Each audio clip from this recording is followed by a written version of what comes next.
Merci beaucoup, Martine, de me passer la parole. Bonjour à l'ensemble de nos partenaires, de nos membres, de nos collègues, des leaders que vous êtes. Nous vous souhaitons la bienvenue à ce webinaire très important, un webinaire de renforcement des capacités, un webinaire d'échange, un webinaire d'apprentissage. Et nous sommes très heureux de vous compter nombreux parmi nous. Et nous espérons qu'avec la communication passée autour de ce webinaire, d'autres membres, d'autres acteurs de la société civile vont pouvoir se joindre à nous pour à peu près 45 prochaines minutes. Ce jour, nous allons avoir l'opportunité de pouvoir écouter un webinaire sur une thématique tellement importante pour nous, acteurs de la société civile, qui œuvrons au quotidien dans la lutte contre le paludisme. Le webinaire qui va faire l'objet de cet échange de ce jour sera sur comment effectuer une suivi-évaluation et apprentissage efficace des interventions de lutte contre le paludisme. Nous avons l'opportunité d'avoir une experte vraiment de renommée qui va nous édifier sur cette thématique et nous donner des petites astuces, des petites guidelines, donc des outils, des moyens, des stratégies pour pouvoir échanger, pour pouvoir au maximum que nous le pouvons mener des actions de suivi et évaluation sur le terrain afin qu'on puisse être plus efficace dans nos interventions. Je ne vais pas prendre beaucoup de temps parce que nous avons vraiment quelqu'un euh, qui va nous édifier sur ce thème-là et nous ne pouvons que la remercier pour le temps que nous consacre ce jour et vous demander, s'il vous plaît, chers leaders de la société civile, demandez au maximum de responsables d'organisations autour de vous de se connecter car ce que nous allons apprendre ce jour va rester en nous pour très, très longtemps et nous servira au-delà de de nous et servira également d'autres générations d'acteurs de la société civile qui œuvrent au quotidien dans le contre le paludisme. Je veux dire merci à Martine pour m'avoir introduit. Je vais retourner la parole à Martine une fois de plus pour qu'elle puisse introduire notre expert de ce jour.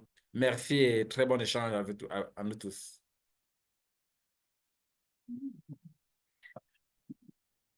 Merci beaucoup, Fidèle. Merci à tous. Je vois néanmoins qu'il y a quelques mains levées.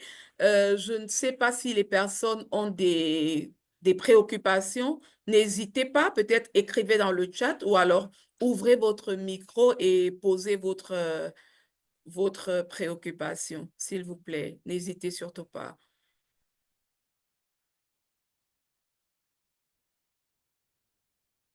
J'ai vu quelques mains qui sont levées. Je vois dans les questions répondre, sauf erreur de ma part, prière de désactiver le chat. Je vois bonjour à tous. Je n'ai plus de son, s'il vous plaît. Est-ce que vous avez le son, s'il vous plaît? Rassurez-nous que vous avez le son. J'ai vu quelques réactions dans le chat.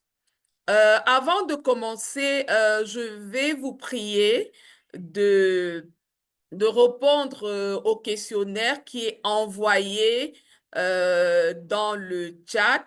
Il y a un questionnaire qui est un pré-test qui est destiné à toutes les personnes qui vont prendre qui vont suivre cette formation.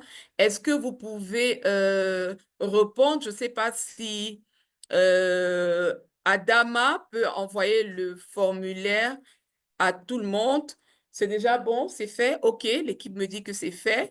N'hésitez pas, répondez à toutes les questions. C'est un test qui va nous permettre d'évaluer le niveau de connaissance, si ça a évolué à la fin, et de comprendre aussi quelles sont vos préoccupations réelles. Donc, disons, on se donne 60 secondes tout de suite. Vous pouvez rapidement répondre. C'est un test assez simple, c'est un pré-test vraiment simple. Vous répondez rapidement, rapidement, rapidement et nous allons continuer. Là, nous sommes à 18, disons qu'à 19, on lance. OK, 2 minutes. OK, OK. Il y a des gens ici qui sont en train de plaider qu'on vous donne 2 minutes pour remplir le pré-test. OK, c'est accordé. 2 minutes pour remplir le pré-test. Et après cela, nous allons lancer la formation proprement dite. Merci David, merci d'avoir partagé le lien, merci beaucoup. Rassurez-nous que vous avez reçu le lien du pré-test. Si vous ne l'avez pas reçu, signalez dans le chat. Ouvrez peut-être votre micro aussi pour signaler, parce que c'est très important pour nous que vous puissiez remplir ce pré-test. Donc là, il nous reste à peu près 1 minute 10 secondes.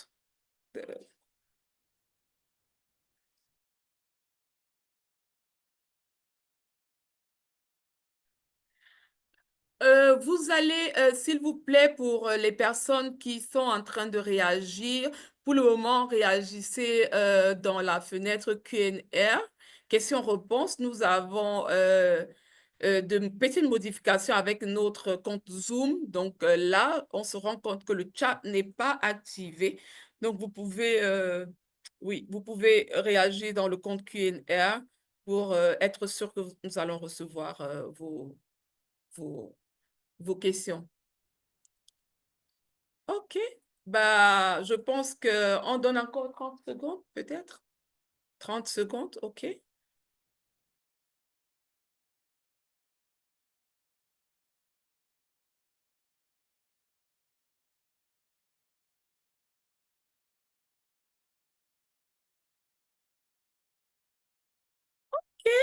Apparemment, c'est bon et que tout le monde a rempli et tout le monde est content et tout va bien. Maintenant, on peut avoir un petit aperçu de vos besoins, un petit aperçu de vos connaissances.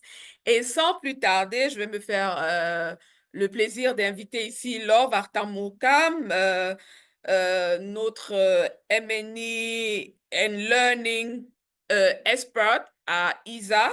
Laure a plus de 15 années d'expérience dans la recherche et en sciences sociales, surtout dans le domaine de la santé publique, spécifiquement dans les domaines du VIH, du sida, de la planification familiale, de la santé de reproduction et bien sûr dans la lutte contre le paludisme. Donc, Laure a une passion, c'est qu'elle aime tout ce qui touche à l'amélioration des conditions des personnes vulnérables.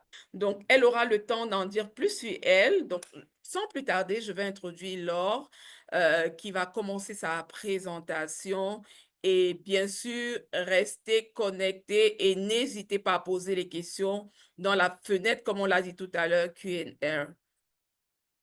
Je crois que pour le moment aussi, le chat est déjà activé. Merci à nos équipes qui ont travaillé pour que ce soit fait. Et voilà. Merci à tout le monde. On va passer la parole à Laure.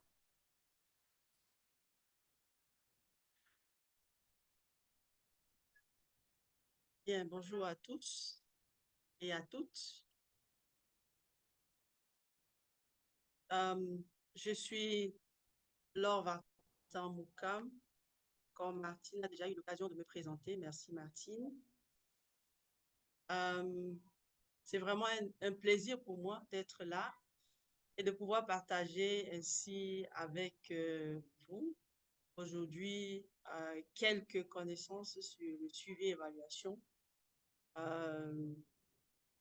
la redevabilité et l'apprentissage. Je vous dis que c'est 4 concepts. Donc, est-ce que je devrais encore me présenter en termes de, puisque Martine l'a déjà fait?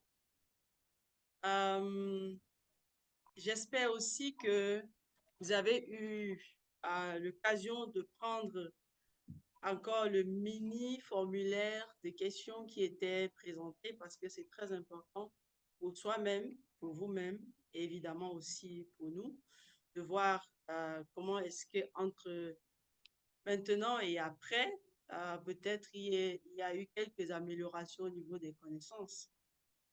Donc, voilà, et je vois plusieurs qui se présentent. Merci. Je continue à encourager les uns et les autres à évidemment utiliser le chat box pour se présenter.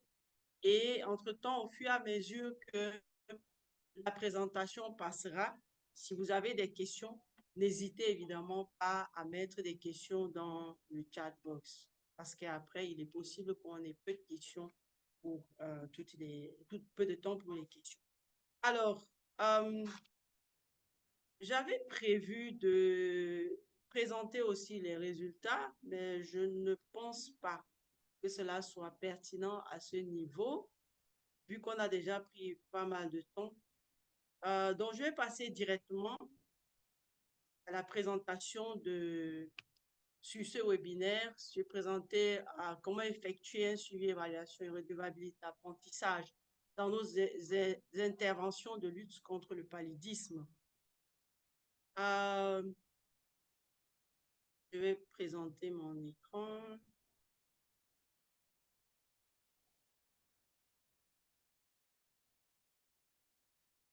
Je pense que mon écran est vu. OK. Est-ce qu'il est en diapositive?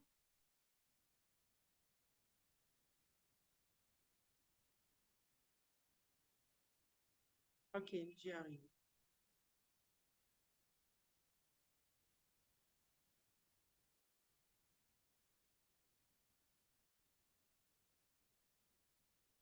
Je pense qu'il est déjà en diapositive. Voilà. Donc, on va parler de suivi, évaluation, redevabilité et apprentissage dans le suivi dans les interventions de lutte contre le paludisme. Donc, voilà le plan qui est affiché. On va d'abord s'entretenir sur pourquoi le SERA. SERA, c'est évidemment suivi, évaluation, redevabilité, apprentissage. Et puis, nous allons ensemble, comme ça, parler des concepts clés et des principes de suivi, évaluation, redevabilité, apprentissage, parce que c'est très important de connaître, de savoir, de mieux maîtriser ces concepts. Et ensuite, nous allons passer à la présentation sur un modèle de phase de suivi, évaluation et apprentissage. Comme vous le savez, le sujet est très, très vaste et on saurait le couvrir en 1 heure. Même si 1 heure nous était donnée, ce serait difficile de pouvoir le faire parce qu'effectivement, c'est très dense le domaine. Mais nous allons, pour cette première phase, visiter les bases et possiblement nous étendre en longueur sur, si l'occasion nous était donnée les prochaines fois. Alors, premier point, pourquoi le suivi, évaluation, redevabilité et apprentissage? SERA en français. En anglais, c'est MIL, c'est-à-dire Monitoring, Evaluation, Accountability and Learning. Alors, j'ai des difficultés à voir mon écran, mon entier. Voilà, merci.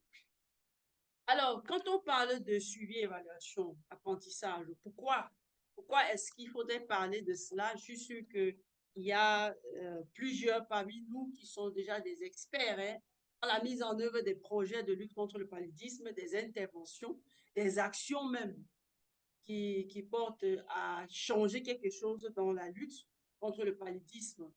Et ça, c'est très important à noter. Quand on dit suivi évaluation, il ne faut pas seulement voir quand on fait suivi évaluation dans un projet, c'est-à-dire parler de quelque chose d'assez grand. Il ne faudrait pas aussi voir qu'on parle seulement suivi évaluation dans une intervention d'envergure. Le suivi évaluation peut être simplement lié à ma vie, à une initiative, à une activité entreprise. Et c'est très important de voir comment est-ce que au fil d'une activité ou d'une action même, on peut déjà poser les bonnes bases. Alors, pourquoi dans le suivi et évaluation? Ça permet d'assurer la réalisation des objectifs. Parce que dans toute chose qu'on fait, évidemment, on se fixe un objectif à atteindre. Je crois que c'est le minimum de la planification.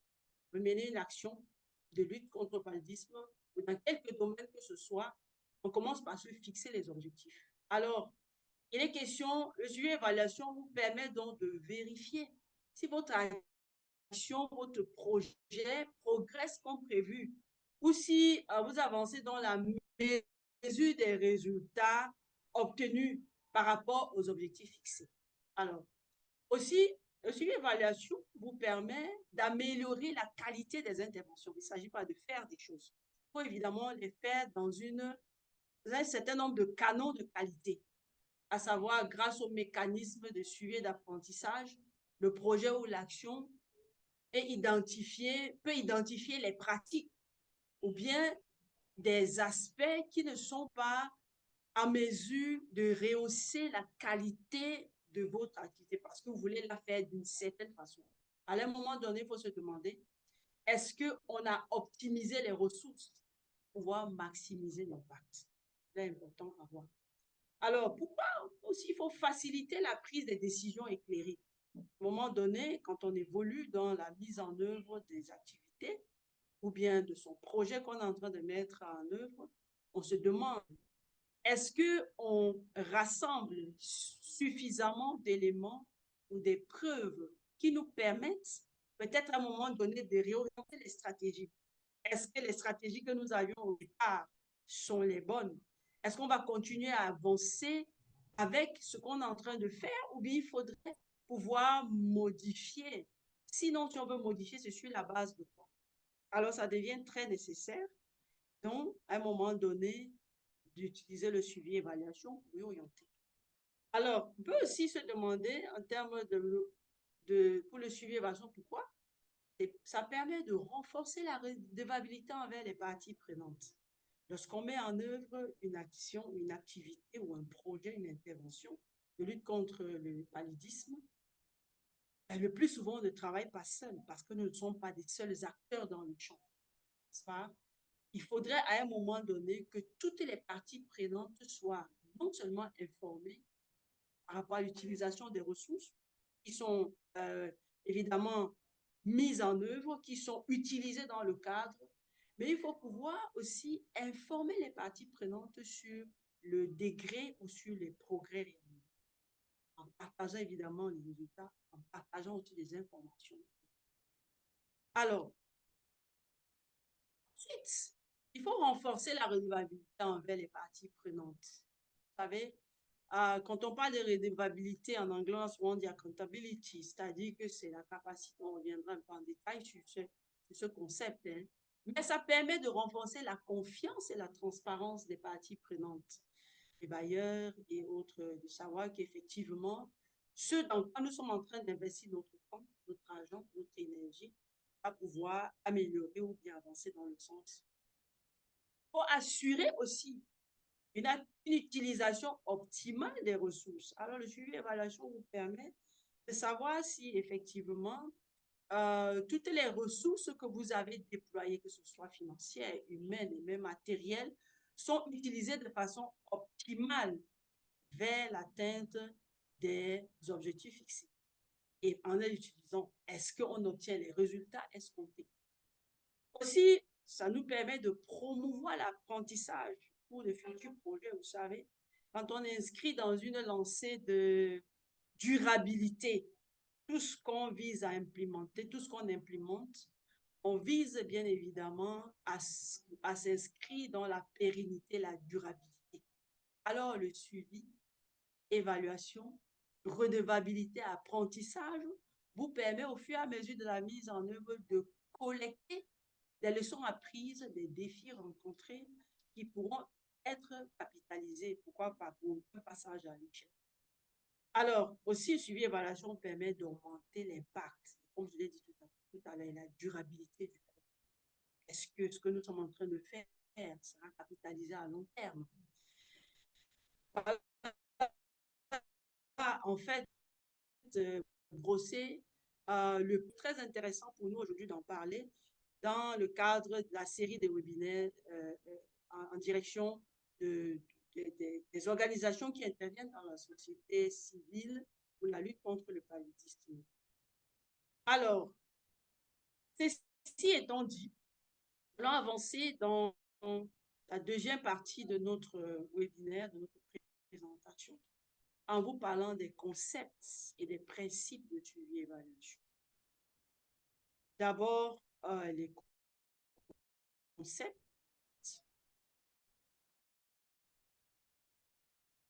Je vais donc une forme qui est comme un rectangle inversé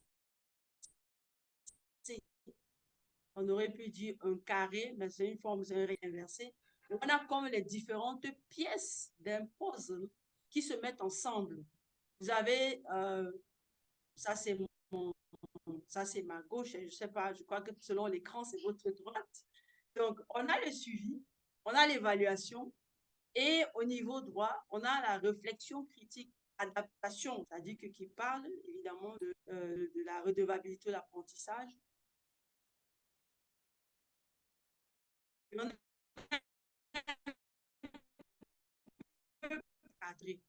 On vous l'avez, vous vous rendez compte que vous fassiez suivi, évaluation, redevabilité,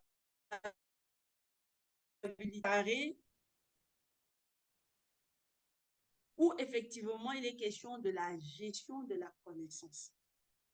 Et si vous épousez bien évidemment la configuration des orientations stratégiques de l'heure. À un moment donné, il y a de cela un peu plus de 5 ans, on parlait de suivi-évaluation. Ouais, on pouvait parler de suivi-évaluation, c'est-à-dire que les gens faisaient des suivi-évaluation. Entre-temps, il y a l'élément apprentissage qui a été ajouté. Et là, ils ont On dit comment est-ce les choses qui dérangent avec et apparemment, Nancy ne sait pas faire. Tu peux faire le Merci de bien vouloir couper le micro. OK? Je crois que c'est fait. Alors, vous voyez que cet ensemble de puzzles, les pièces d'un puzzle sont mises ensemble, ces pièces, pour pouvoir parler de la gestion des connaissances, dans ce sens que il y a une participation, feedback et réponse. Il y a une réflexion critique et adaptative, c'est-à-dire qu'adaptation par rapport au contexte de la mise en œuvre, parce que le contexte de la mise en œuvre d'un projet ou bien d'une activité n'est jamais figé, c'est un contexte assez dynamique. Puis à mesure que vous intervenez dans un environnement, vous le modifiez, même sans vous en rendre compte. Donc, il est très important d'avoir une réflexion critique, d'évoluer avec les données du temps. Alors, il y a résultats et transparence. On a parlé de redevabilité. Vous voyez que là, ça encadre bien. On a bonne pratique qui colle avec apprentissage. Tout cela rentre dans ce qu'on appelle gestion de connaissances. J'étais en train de dire tantôt qu'il y a cela 5 ans, on parlait de suivi évaluation tout court. Après, on a ajouté l'élément apprentissage parce que, en fait, on voulait voir comment est-ce qu'au fur et à mesure que le projet évolue, on collecte des informations qui vont permettre de faire, de raconter des histoires de succès, d'avoir des leçons apprises et de capitaliser. Mais par la suite, on s'est rendu compte que non, les parties prenantes demandent effectivement un autre aspect qui est de la redevabilité, accountability. C'est-à-dire qu'à un moment donné, comment est-ce que de manière équitable, les différentes parties prenantes de la mise en œuvre de l'activité ou bien du projet sont informées, sont mis au courant du progrès de C'est un ensemble qui va donc ensemble sur le terrain.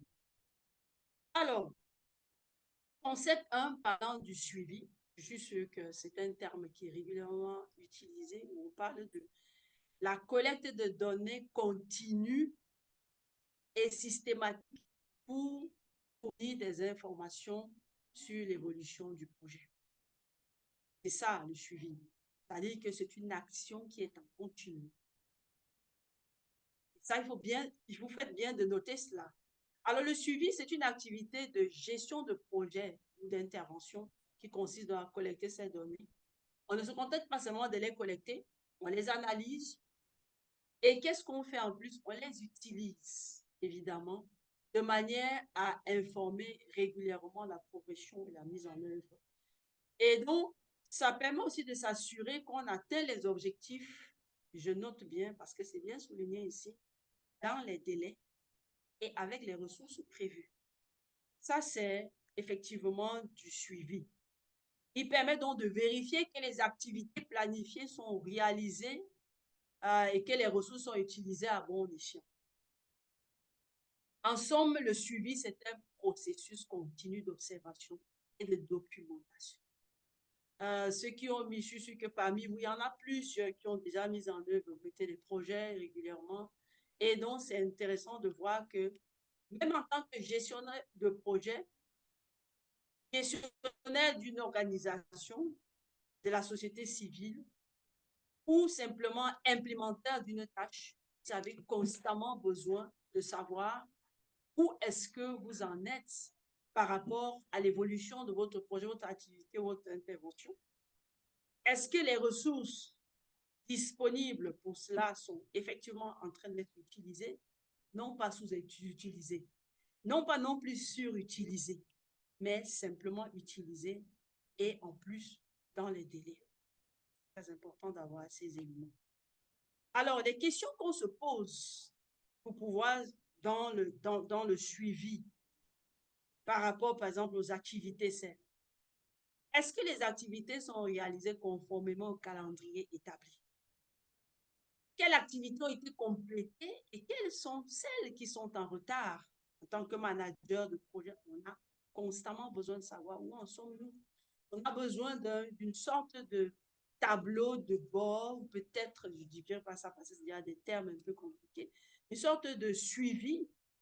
Est-ce que mes équipes sont en train de travailler où ça se doit? Est-ce qu'on a déjà réalisé combien d'activités?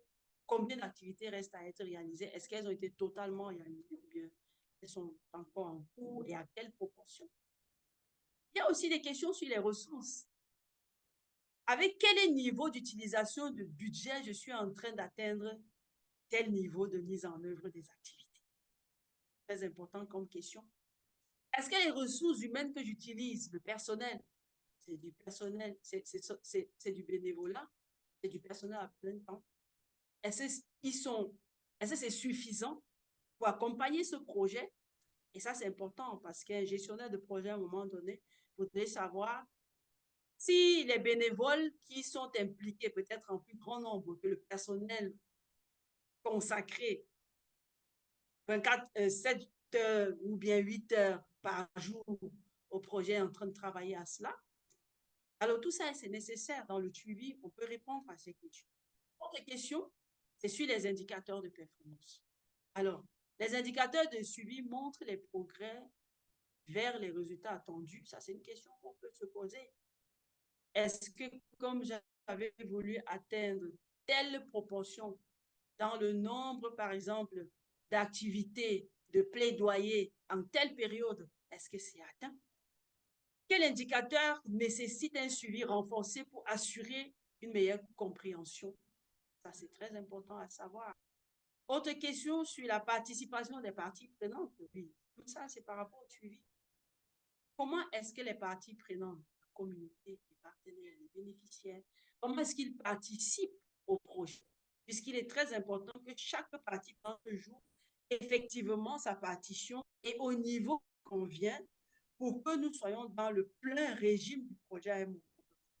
Et s'il arrivait donc que la communauté soit plus impliquée que d'autres parties prenantes, il y aurait un problème. Donc, le manager a besoin de savoir ça.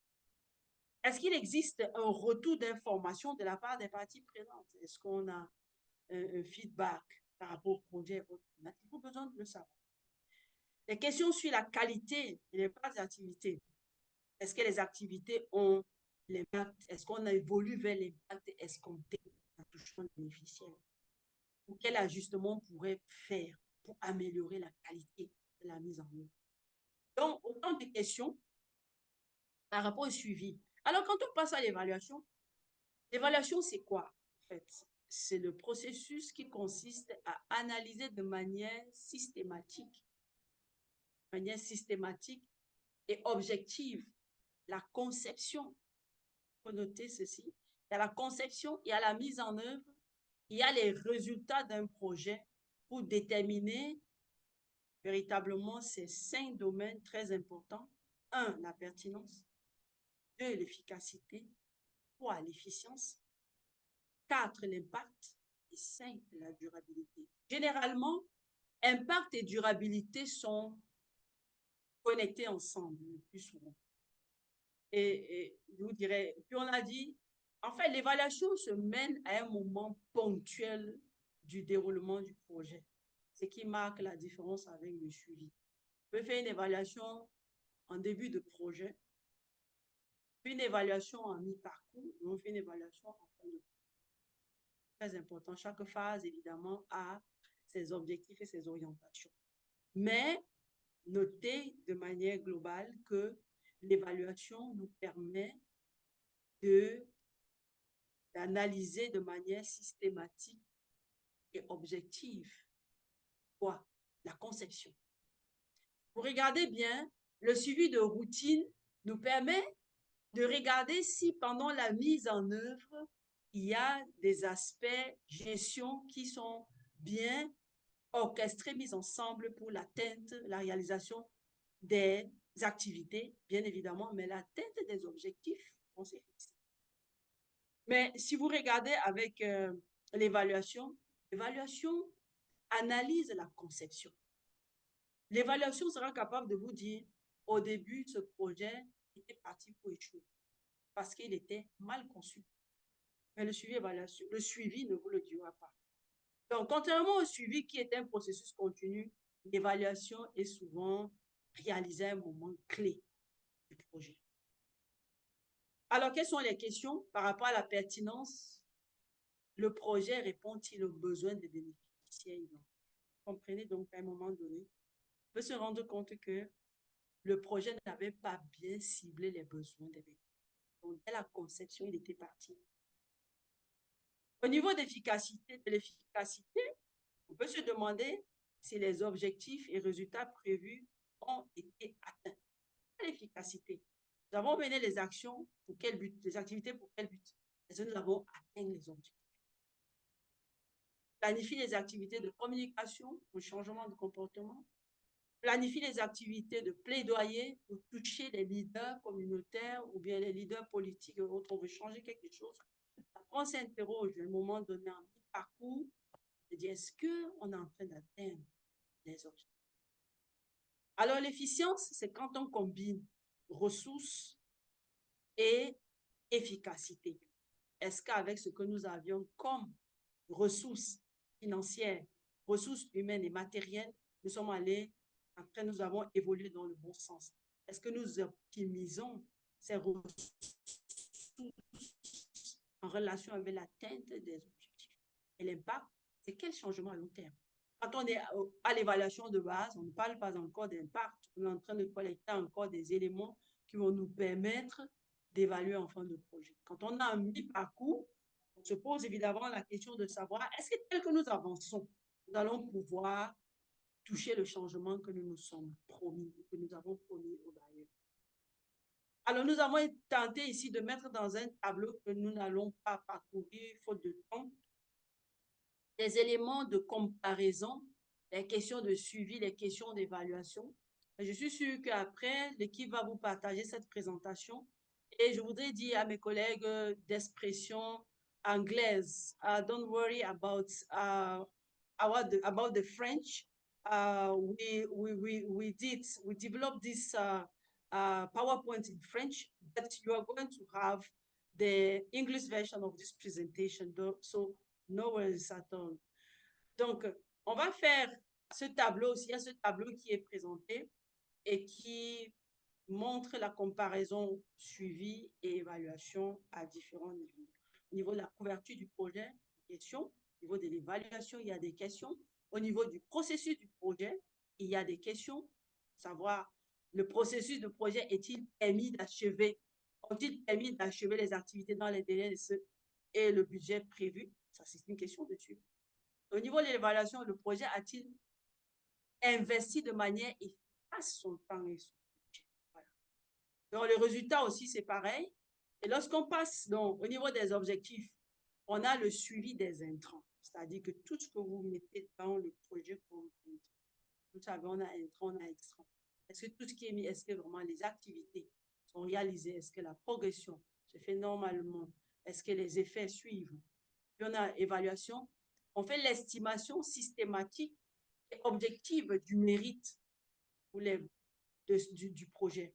Alors, on a la fréquence, on a la responsabilité, on a l'utilisation des données. Au début d'un projet, on met en œuvre un guide pour prendre les bonnes décisions. À un moment, on se demande, est-ce que effectivement, est-ce que ce guide, est-ce qu'on utilise ces données à bon escient? Est-ce que on a le temps utile pour mesurer et corriger, évidemment, certaines actions? Nous allons donc, après ce tableau comparatif, On serait encore beaucoup plus complexe.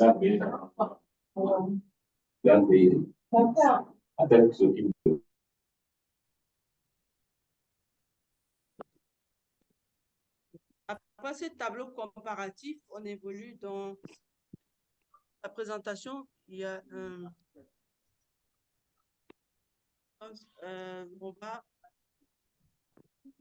il y a la présentation qui est un peu figée.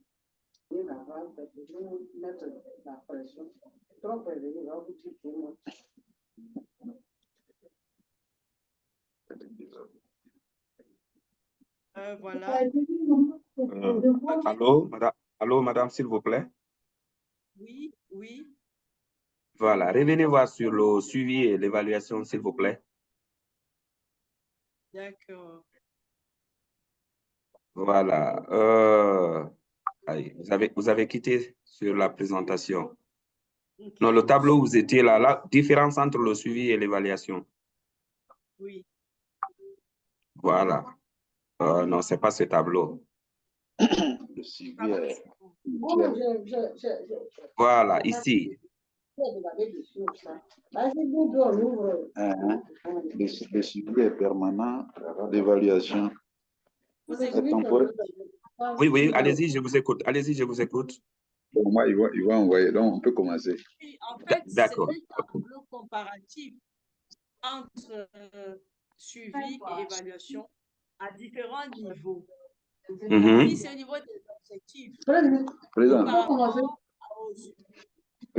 on est dans effectivement l'objectif du projet, quelles sont les questions qu'on se pose? On fait un suivi des intrants, des activités, dans le sens de se demander si la mise en œuvre des activités actuelles, c'est-à-dire la progression de la mise en œuvre actuelle, va nous permettre de réaliser l'effet ou bien l'impact escompté. Donc, au niveau de l'évaluation, ce sera plutôt une estimation systématique et objective, comme on l'a dit tantôt, du mérite, c'est-à-dire de la valeur qu'on accorde au projet, c'est-à-dire en cours à la fin du projet. Est-ce que c'est le niveau qu'on mesure? Il faut supprimer certaines choses, sinon. Est-ce qu'on a atteint? Souvent même, on envoie le site. S'il vous plaît, madame, ma question là-bas est de savoir quelle est la finalité des deux. Parce que nous avons l'objectif, nous avons la fréquence, la responsabilité et l'utilisation des données. Maintenant, la finalité... Est-ce qu'on peut laisser l'heure terminer sa présentation? Comme ça, on passe à la série de questions. Oui, c'est voilà. Ça va dans Il n'y a tous pas les de sens, problème. là. Oui, je pense qu'il faut la laisser terminer sa présentation et on passe à l'autre session, c'est-à-dire questions-réponses. Merci. OK, exactement, c'est ce que j'allais proposer. Si on peut permettre alors dans 3 minutes de finir sa présentation et après nous allons passer directement dans la séquence des questions-réponses. Notez vos questions, vraiment, laissez-les dans le chat et vous allez ouvrir votre micro. On aura une bonne dizaine de minutes, si vous le permettez, bien sûr, pour pouvoir prendre vos questions. Merci. Le temps que l'on finalise et finisse la présentation. Merci. Merci, Martine. Si aussi, à un moment donné, vous craignez de perdre le fil, vous pouvez juste capturer l'écran de présentation, vous mettez de côté et ensuite, vous aurez la question à la suite. Je vous l'ai dit, c'est un sujet qui est extrêmement vaste. Et à un moment donné, on pourrait avoir 2 ou 3, une deuxième fois. Et l'important, c'est réaction de votre part. Attention, à un moment donné, ça se fige.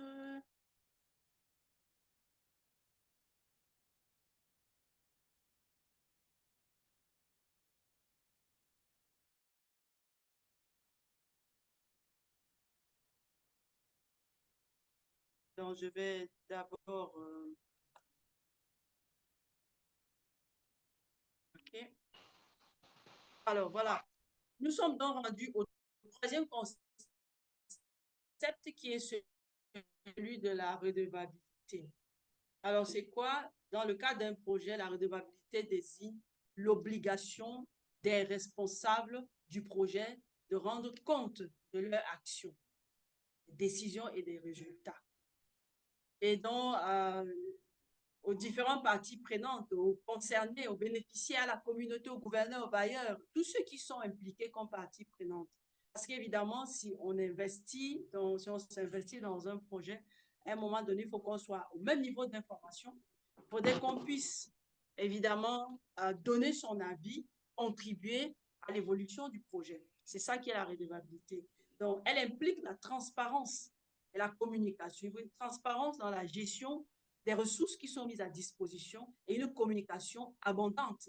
Et pas seulement une communication dans un seul sens, mais aussi on reçoit des autres comme un feedback pour le mécanisme de redevabilité. Alors, la redevabilité est particulièrement cruciale dans les projets de santé et surtout dans la lutte contre le paludisme, bon, on peut le dire, mais aussi dans la lutte contre d'autres pathologies, où elle garantit que les efforts entrepris sont en phase avec les attentes des bénéficiaires, de la communauté, bref, de la cible. Alors, voilà des questions qu'on peut se poser par rapport à la redevabilité. Il y a un aspect sur la transparence et la communication. La bonne question, c'est est-ce que les informations sur l'état d'avancement du projet sont régulièrement partagées de façon abondante? Est-ce qu'il y a un canal de communication qui est mis en place pour informer les parties prenantes?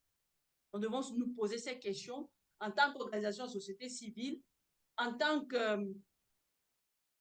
qu'engagés dans la lutte. Lorsqu'on parle, par exemple, on mène des actions, des activités au niveau des communautés. Est-ce que ces communautés sont suffisamment informées? Est-ce qu'on a des canaux qu'on a développés par lesquels on communique régulièrement? Il y a aussi l'engagement des parties prenantes. Comment les bénéficiaires sont-ils impliqués dans la planification, le suivi et l'évaluation? Il y a des projets où on appelle les bénéficiaires au début, puis à la fin. Donc, dans la mise en œuvre, le suivi et l'évaluation, ces bénéficiaires ne sont du tout pas impliqués. Alors, il y a la gestion des ressources. Les fonds et ressources du projet, est-ce qu'ils sont utilisés conformément aux engagements près des bailleurs ou des autres parties prenantes? Il y a aussi l'élément sur le suivi des engagements et résultats. Est-ce que les responsables du projet rendent compte de manière transparente les progrès réalisés ou rencontrés? C'est là qu'il y a en effet la rédaction des rapports qui doivent être rendus au moment donné et avec des évidences avérées. Alors, il y a le renforcement de la confiance. Et sur cette base, on peut se poser la question, comment le projet garantit-il les actions, les décisions, que les décisions et les actions respectent les normes éthiques? Plus souvent, ce n'est pas un aspect sur lequel on a le regard, l'éthique. On ne sert pas les gens simplement parce que on veut leur bien, mais il faut se poser aussi la question de savoir comment est-ce que l'éthique est respectée dans ce cadre-là. Les parties prenantes sentent-elles que leurs préoccupations sont traitées avec sérieux et respect? Parfois, on dit qu'on le fait avec sérieux, mais est-ce qu'on les respecte?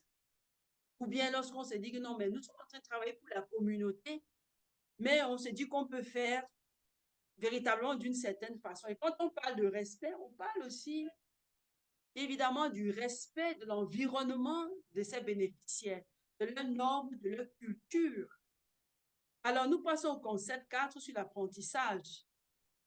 C'est le cadre, dans le cadre d'un projet, l'apprentissage fait simplement référence à la capacité d'une organisation ou d'une équipe à tirer les leçons de ces actes. Il faut le dire. Collecter des histoires de succès ou même d'échecs pour améliorer les pratiques. Le plus souvent, on parle de success stories, mais on veut les histoires de succès, on veut les lessons learned, mais les lessons learned ou bien les leçons apprises partent des difficultés rencontrées, des aspects pas très bien appréciés lors de la planification, mais qui finalement se sont imposés et dont les stratégies développées nous ont aidés à avancer. Alors, ça devient pour nous des leçons apprises, ça devient des histoires à succès. Mais aussi, on peut apprendre des échecs. Les projets ne sont pas seulement succès, mais on voit que le plus souvent, on présente des aspects de succès. Alors, dans ce cas, il faut adapter ses stratégies et renforcer son impact. Donc, l'apprentissage est un processus continu et intentionnel qui vise à collecter, analyser, évidemment, des données, des informations, des connaissances acquises au cours du projet. On comprend donc que si on veut pérenniser nos actions, il y a le volet apprentissage qui est très important dans la mise en œuvre. Et puis, on a évidemment des questions de l'identification des pratiques efficaces. Quelles stratégies ou activités se sont révélées plus efficaces? On les collecte. Quel obstacle majeur le projet a-t-il rencontré et comment ils ont été surmontés?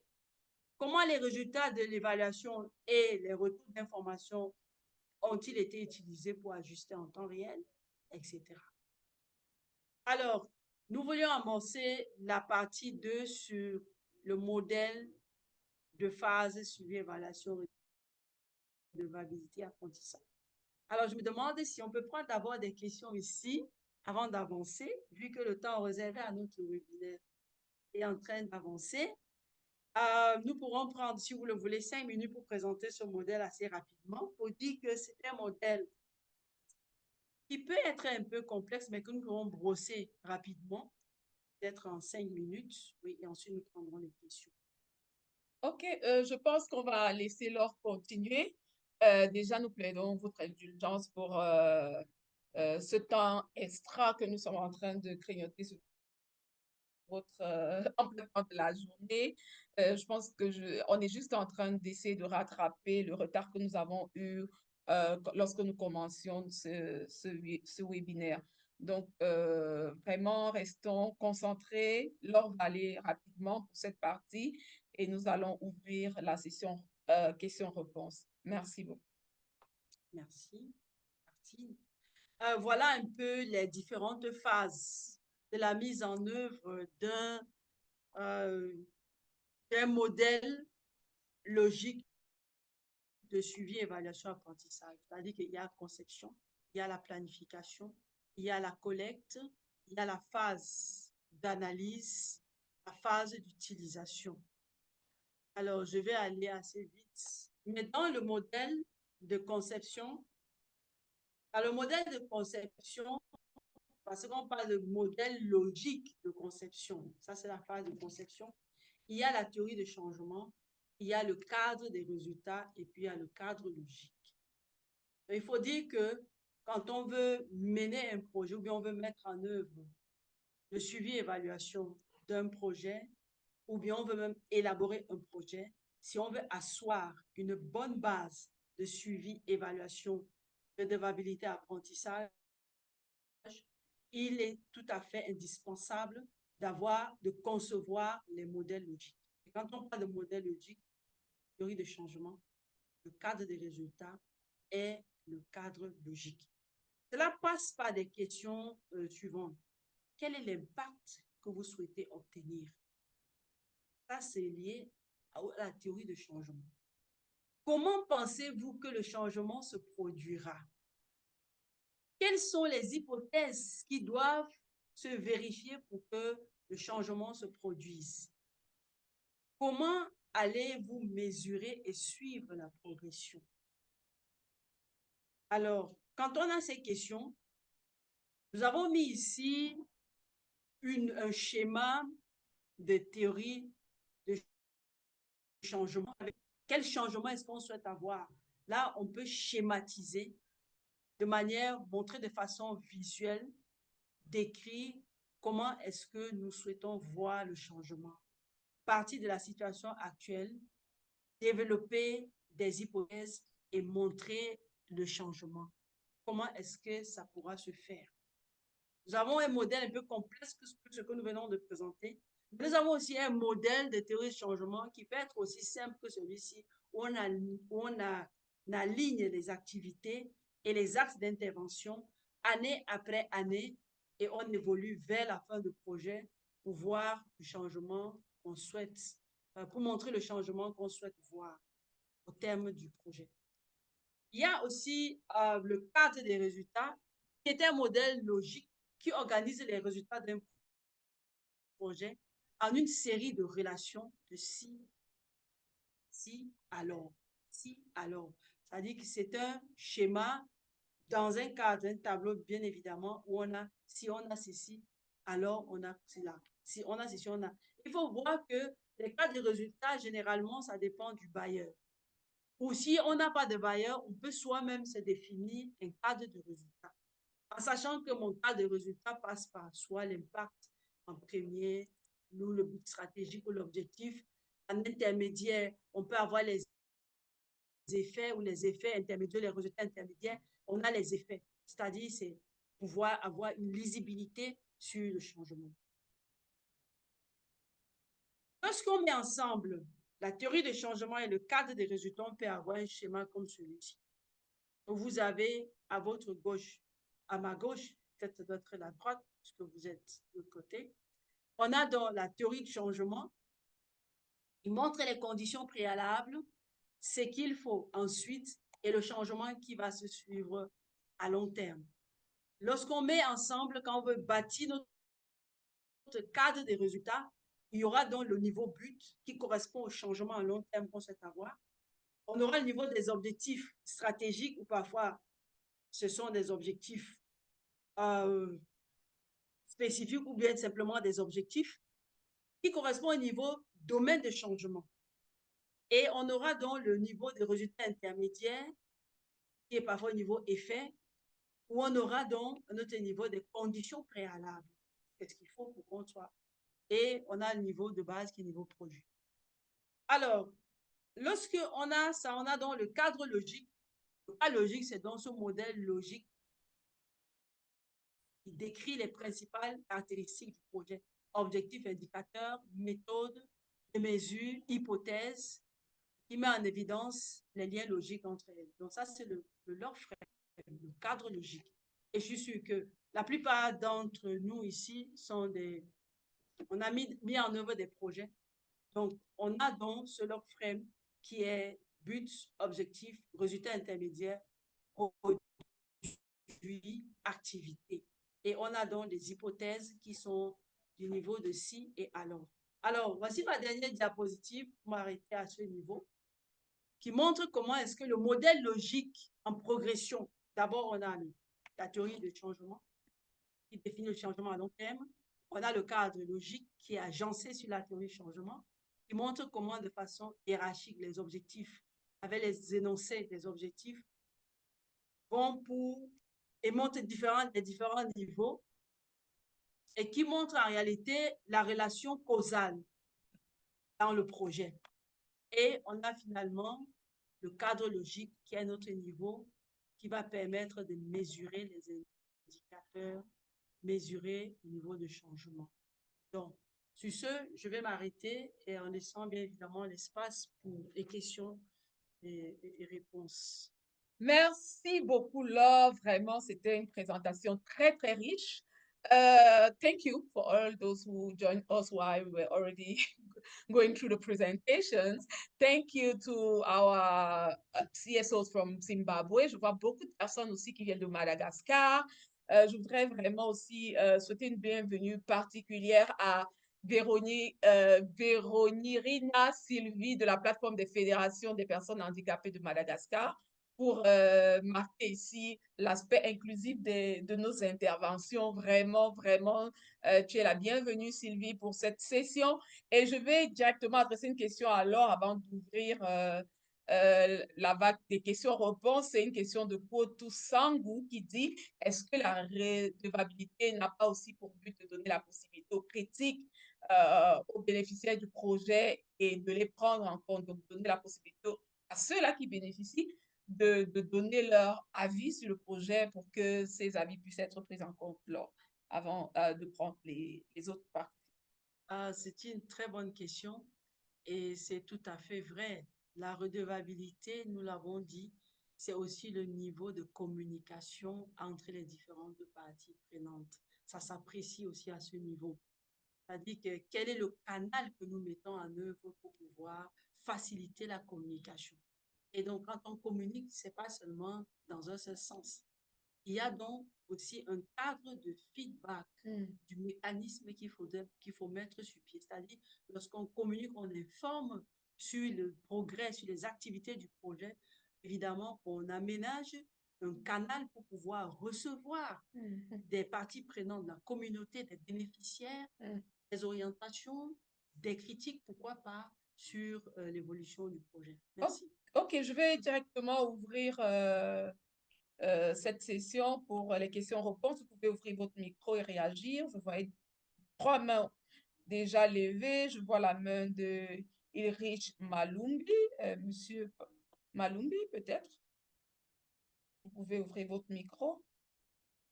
Ou alors, s'il y a une personne qui a des questions, tout à l'heure, on était déjà dans une discussion, on peut continuer la discussion. Si vous avez un souci par rapport à votre micro, signalez dans le chat.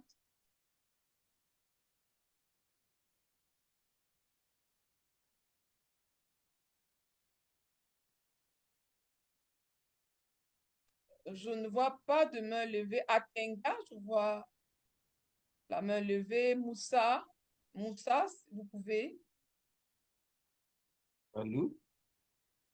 Oui, on vous écoute. Oui, non, c'est pas Moussa, c'est Thiam plutôt, Babacar. J'ai Ok, levé ma monsieur main, je ne sais pas Babacar, si c'est allez-y. signalé. Ok. Bon, en fait, merci beaucoup alors pour cette présentation. Vous me permettez d'abord de faire une petite félicitation à ISA, Impact Santé Afrique. Donc, c'est Babacar Thiam, je suis spécialiste en financement de la santé. Je suis aussi expert communautaire et membre du CSVA au Sénégal et consultant indépendant international. Je travaille beaucoup sur les questions de suivi et évaluation depuis des années. Et j'apprécie à sa juste valeur cette initiative d'organiser en tout cas, je ne dirais pas une formation, mais quand même peut-être mise à niveau ou partage d'expérience. Voilà. Donc, je pense que c'est le terme qui est plus approprié. Parce que le suivi-évaluation, si on devrait faire une formation complète, je ne pense pas que cela peut se résumer en quelques heures ou quelques jours même. Donc, ça doit au-delà de ça. Surtout que SERA aujourd'hui est un outil qui est intégré dans le dispositif global de la gestion donc, des programmes, que ce soit des programmes à courte durée, mais des programmes aussi, surtout des programmes à longue durée. Donc, tu prends à peu près 5 ans ou 4 ans comme ça, quelque chose. Je voulais simplement faire des contributions parce que j'apprécie globalement tout ce qui a été dit. Et dans le cadre de collecte de données et l'information, il y a ce qu'on appelle les données brutes. Souvent, on a tendance à penser que des données, c'est l'information. Pas tout à fait. Les données brutes, il faut les faire parler. Mais souvent, ce qui fait le souci, on a tendance, par exemple, à livrer des données pensant que ça, c'est de l'information.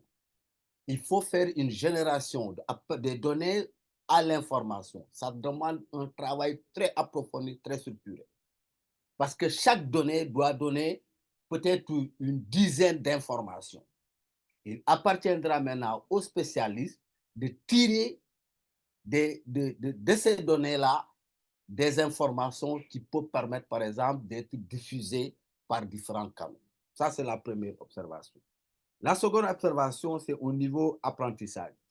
Je n'ai pas entendu capitalisation.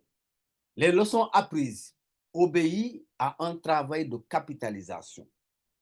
Et c'est un processus qui est assez long, qui doit être structuré pour avoir des éléments essentiels partageables en termes d'expérience. Souvent aussi, c'est des manquements qu'on identifie à ce niveau. On a tendance à considérer telle est une leçon apprise, fait que réellement, ce n'est pas une leçon apprise. Parce que ça obéit à un travail méticuleux, un travail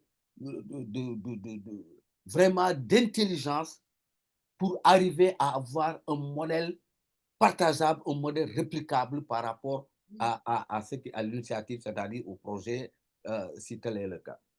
Dernier C'est élément, tout à fait. OK.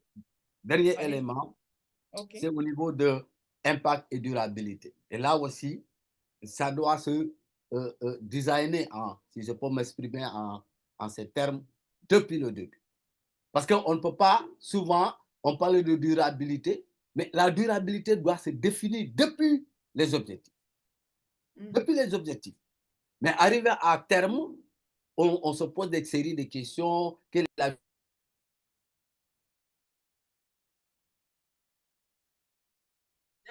OK, merci Allô, beaucoup, Baba. on l'a Oui, perdu, on merci. n'entend plus la suite de ce qu'il communique, s'il vous plaît. Merci beaucoup. On doit avoir perdu. Baba. On l'a perdu, mais c'est pas, je pense qu'on a déjà capté ce qu'il voulait dire, l'essence de ce qu'il voulait dire. S'il y a quelqu'un d'autre qui veut intervenir, j'encouragerais aussi nos partenaires de l'Ouganda, du Ghana, du Nigeria qui sont en ligne de réagir. Ce serait intéressant d'écouter également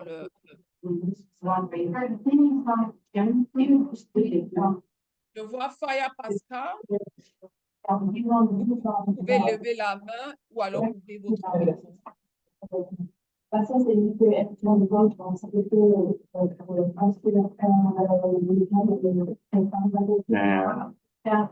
Est-ce qu'il y a quelqu'un qui est en train de parler? On ne vous écoute pas très bien. C'est Pascal?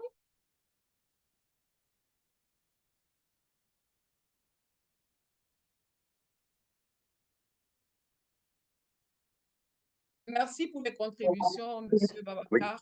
Allô? Oui, allô, on vous écoute. Voilà. Moi, la clarification que je voudrais que nous ayons la même compréhension, c'est autour du suivi et de l'évaluation. Parce que le suivi, il peut être au quotidien, hebdomadaire, mensuel, trimestriel et semestriel, ainsi de suite, pour apporter un changement ou des mesures de correction. Tandis qu'une évaluation, elle est périodique. Oui. Elle nous permet de mesurer ce que nous-mêmes nous avons projeté sur une période donnée et d'apporter des corrections ou des améliorations tout en tirant des leçons apprises. Mais la présentation qu'elle a eu à faire en faisant la différence entre le suivi et l'évaluation, j'aimerais qu'elle revienne pour nous dire la finalité des deux. Parce que la conclusion qu'elle a tirée, c'est la redevabilité.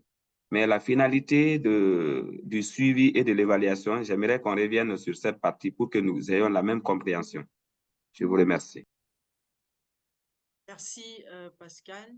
Merci pour la très bonne question. Alors, il est question de faire la comparaison, de voir quelle est la finalité. Pour le suivi, vous l'avez dit aussi, ça peut être un suivi hebdomadaire, mensuel. Oui, parce que quand on commence à l'étendre sur une durée trimestrielle, ça devient un peu long. Mais le suivi a pour finalité d'apprécier l'évolution de la mise en œuvre du projet ou bien d'une activité au fur et à mesure qu'il est mis en œuvre ou bien qu'elle est mise en œuvre. Savoir est-ce que les ressources sont suffisamment combinées pour nous porter vers le but escompté. Et je l'ai précisé aussi dans le suivi pardon, on fait le suivi de la mise en œuvre du projet. Maintenant, quand vous êtes dans l'évaluation, vous pouvez évaluer, mais vous évaluez à temps ponctuel, à un moment donné. Vous ne pouvez pas faire l'évaluation, et déjà, M.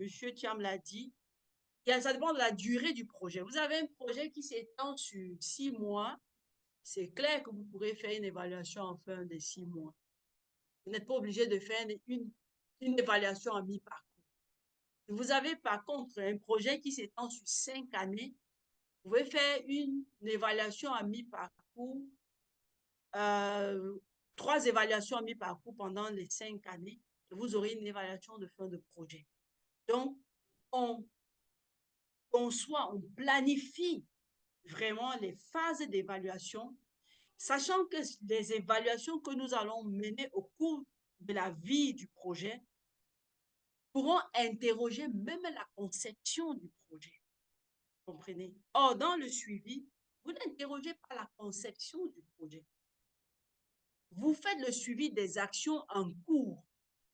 Or, le suivi, l'évaluation vous permet de questionner même jusqu'à la conception. Et ensuite, vous permet de voir au niveau de la pertinence, l'efficacité, l'impact, l'efficience. Si vous mettez une évaluation, généralement, ce sont ces 4 ou 5 aspects qui sont généralement évalués. Vous rendrez vos résultats sur la base de la pertinence, sur la base de l'efficience, sur la base de l'efficacité. Ce sont des axes de l'évaluation. Donc, j'espère que ma réponse permet de clarifier un peu les choses. Merci bien. Il y a d'autres questions? J'espère, Pascal, que nous avons répondu à votre question. Vous pouvez toujours l'inscrire dans le chat box. Oui, vous avez répondu à ma question. Merci beaucoup. As we said, if some participants from other countries like Uganda, or I don't know, Tanzania, or other countries, feel free to speak. Raise your Bonjour. hand. Bonjour. Bonjour. Bonjour. Bonjour, Nadège. Oui, je suis Nadège Marina du Gabon. Je viens réagir par rapport à l'évaluation, par rapport aux critères qui sont évalués, que vous venez de citer, l'efficacité, l'efficience. J'aimerais savoir, est-ce qu'il y a un score qu'on attribue, par exemple, quand on évalue un bénéficiaire de projet, pour voir un peu les progrès accomplis. Est-ce qu'il y a un score que vous utilisez pour évaluer? Merci. Oui, mettez-moi, moi je peux dire qu'il y a un score qu'on utilise pour évaluer, qu'on appelle la satisfaction des bénéficiaires sur un projet. En dehors des parties prenantes qui sont sur le projet, les activités, les indicateurs, il y a une grille d'évaluation qu'on utilise pour toucher les bénéficiaires eux-mêmes. Si c'est en matière de santé, on va voir la qualité de la prestation des services. Ça peut être une enquête CAP pour avoir des données qualitatives. Ça peut aussi être une étude directe comme ça, une évaluation directe. Vous venez dans une structure de santé, les clients qui sont là-bas, les patients, vous leur demandez comment ils sont accueillis et puis là, vous avez leur impression. Si c'est par exemple un projet lié à la santé communautaire, vous pouvez venir jusque dans les villages, les patients, comment ils reçoivent les services, si c'est des moustiquaires, si c'est des fournitures, des produits, s'ils achètent, ainsi de suite. Donc, on peut utiliser un canevas que moi, je peux partager avec vous, la satisfaction des bénéficiaires. Parce que la finalité, c'est eux. Merci. Merci, Pascal. Je vais poser deux questions alors, en plus la question de Nadège. S'il te plaît, Martine, par rapport à la réponse de Pascal, elle est très orientée. Elle est très orientée dans le sens de la satisfaction. La satisfaction n'est qu'un volet qui peut se résoudre dans le volet de la redevabilité si vous évaluez. Mais si vous évaluez un projet dans sa globalité, il n'y a pas de score approprié. Ça dépend des objectifs du projet, ça dépend évidemment des activités qui ont été menées et vous-même pouvez déterminer si vous voulez élaborer un score ou pas. Mais j'ai dit, ce que Pascal a dit, c'est bien, mais c'est bien dans un domaine spécifique quand vous voulez évaluer la satisfaction. Mais l'évaluation de la satisfaction n'est pas déjà l'évaluation globale du projet. Donc, il faut être aussi clair. Merci beaucoup. Merci, Nadège. Merci, Laure. Il y a deux dernières questions que nous allons prendre avant de clôturer. Déjà, dans le chat, il y a notre collègue David Adam qui a posté un lien pour le post-test. Vous pouvez déjà le faire. Je prends la question de Véronique qui a demandé est-ce que l'inclusion fait partie des aspects à évaluer dans un projet ou dans un programme? Et Bonigno Sinasson demande également quelle est la différence entre suivi, évaluation et audit? Merci, je pense que ce sera les dernières questions pour ce webinaire. Merci beaucoup pour les questions, Véronina. Par rapport au volet, à la première question sur est-ce que l'inclusion fait partie? Oui, évidemment. Il faut aussi noter que l'inclusion pourra en faire partie si déjà dans le design de votre projet aussi, vous aviez pensé à l'inclusion. Si vous n'aviez pas pensé à l'inclusion, Ça dépendra maintenant au commanditaire ou au bailleur de pouvoir demander que dans des axes de pertinence, d'efficacité, si des aspects d'inclusion peuvent être explorés. Défaut de conception du projet qu'il faut intégrer. Or, si dans la conception, ce volet inclusion avait déjà été impliqué, pris en compte, on peut bien évidemment l'évaluer pleinement. Donc, oui, c'est possible. Maintenant, deuxième question. Quelle est la différence suivi, évaluation et audit? Voilà. Dans suivi évaluation, je me serais attendu à ce que vous parliez aussi de redevabilité parce que là-bas, on a accountability qui demande, qui parle de la transparence, qui parle de comment est-ce que les ressources sont utilisées. Parce que quand on parle d'audit, on parle évidemment à un moment donné de revoir les processus de mise en œuvre des projets et comment est-ce que les ressources ont été utilisées, quel est le niveau de transparence. Bon, vous avez audit de la qualité des données. Vous pouvez mener l'audit dans le suivi et évaluation. Il y a un volet que nous n'avons du tout pas abordé, qui était le volet des normes d'assurance qualité, ce qui est intégré dans le suivi et évaluation. Donc, il y a l'audit du suivi et évaluation, mais il y a aussi l'audit financier. Ce volet-là, je le laisse aux financiers. Mais un audit financier, normalement, interroge, utilise des éléments de suivi, évaluation pour bien rendre compte des résultats de son audit. Puisque le suivi évaluation a déjà des éléments de traçabilité, des évidences de mise en œuvre des activités, alors un bon audit financier pourrait aussi bien s'adosser sur des évidences et des preuves du suivi évaluation pour rendre son rapport disponible et plus clair, plus transparent. J'ai dit, il y a un volet audit de la qualité des données impliquées dans et audit des programmes qui est intégré dans le suivi évaluation. Merci pour la très bonne question. Merci beaucoup, Laure. Merci à tous. N'hésitez pas à laisser vos questions dans le chat. On a pour habitude de faire parfois ou alors tout le temps des fois à questions. Il y a une autre question qui demandait, qui souhaitait que la présentatrice éclaire des lanternes sur le suivi du projet, comment a-t-il à la conception du projet. Il y a beaucoup d'autres questions, mais nous n'allons pas répondre à ces questions aujourd'hui. Laissez-les dans le chat et ce sera l'occasion pour nous de vous demander si vous souhaitez qu'on ait une deuxième session avec Laure en début d'année prochaine parce qu'on se rend compte que c'est très, très intéressant. Et sous quel angle vous souhaiterez que Laure puisse accentuer la prochaine formation? Pourquoi pas? Et c'est l'occasion de remplir, cliquer sur le lien, de remplir le post-test parce que là-dedans, vous inscrirez le besoin. Ça nous permettra au prochain webinaire de toucher les domaines qui sont vos préoccupations en priorité. Merci. OK. Merci à tous. Pardon, je vais terminer par donner quelque chose. J'ai eu du mal à remplir le pré-test parce que je n'ai pas un compte Google. Est-ce que vous pouvez nous envoyer ça par mail, s'il vous plaît? OK, c'est noté, Nadège. C'est très bien noté. Nous allons vous envoyer les…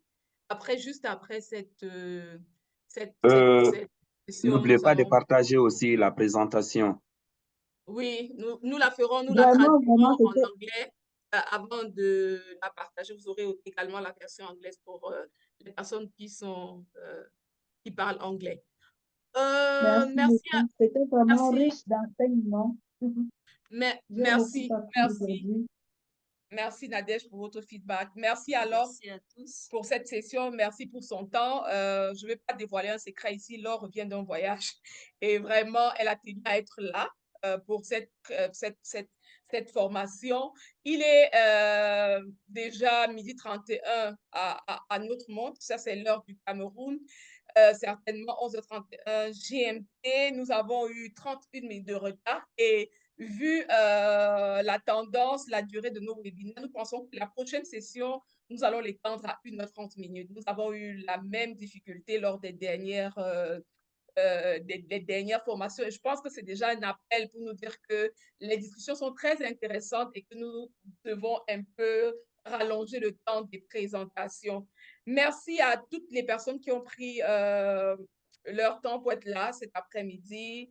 Vraiment, c'est un privilège de vous avoir. Nous savons combien vous êtes occupés, surtout en cette fin d'année où il faut courir après les rapports des bailleurs de fonds, les rapports à faire, les différentes réunions, finaliser les plans d'action, continuer d'envoyer vos questions, vos réponses, certainement pour les prochaines sessions. Quels sont les thèmes que vous souhaiteriez que nous puissions aborder? Le prochain rendez-vous, c'est le 26 novembre. Nous avons un webinaire très intéressant avec le Fonds mondial, avec les experts du Fonds mondial depuis Genève.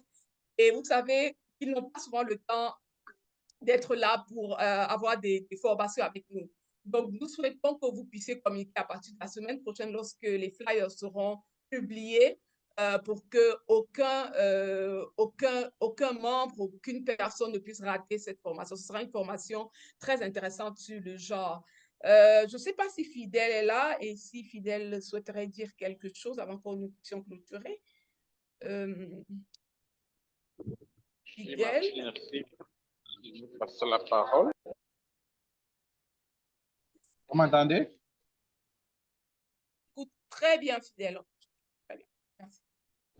Super, vraiment merci, merci Martine, merci Laure, notre experte en mille, de nous avoir donné un peu de son temps pour pouvoir édifier la société civile CFOMI et ses partenaires dans le domaine du suivi et évaluation. Avec Laure, en quelques minutes, nous avons énormément appris, énormément de concepts et même dans la pratique du suivi et évaluation, et surtout c'est de l'importance de pouvoir faire cet exercice au quotidien dans la mise en œuvre de nos interventions et de nos projets. Certainement, au vu des intenses réactions qu'il y a eu avec les participants, nous nous rendons compte de l'importance de peut-être conduire une session supplémentaire sur les évaluations. Nous aurons l'opportunité d'échanger avec vos chers partenaires, chers leaders de la société civile, et afin de savoir, de créer des liens des uns et des autres pour voir les thématiques sur lesquelles nous allons pouvoir échanger dès l'année prochaine. Mais entre-temps, comme l'a mentionné Martine, nous avons d'autres rendez-vous très importants qui arrivent. Restez connectés. On va partager d'ici peu les liens d'information, les liens d'inscription ainsi que l'information vraiment dite concernant des webinaires, toujours dans l'optique de participer ou bien de contribuer au renforcement des connaissances et des compétences de la société civile pour qu'elles soient encore plus fortes, plus unies et plus attachées.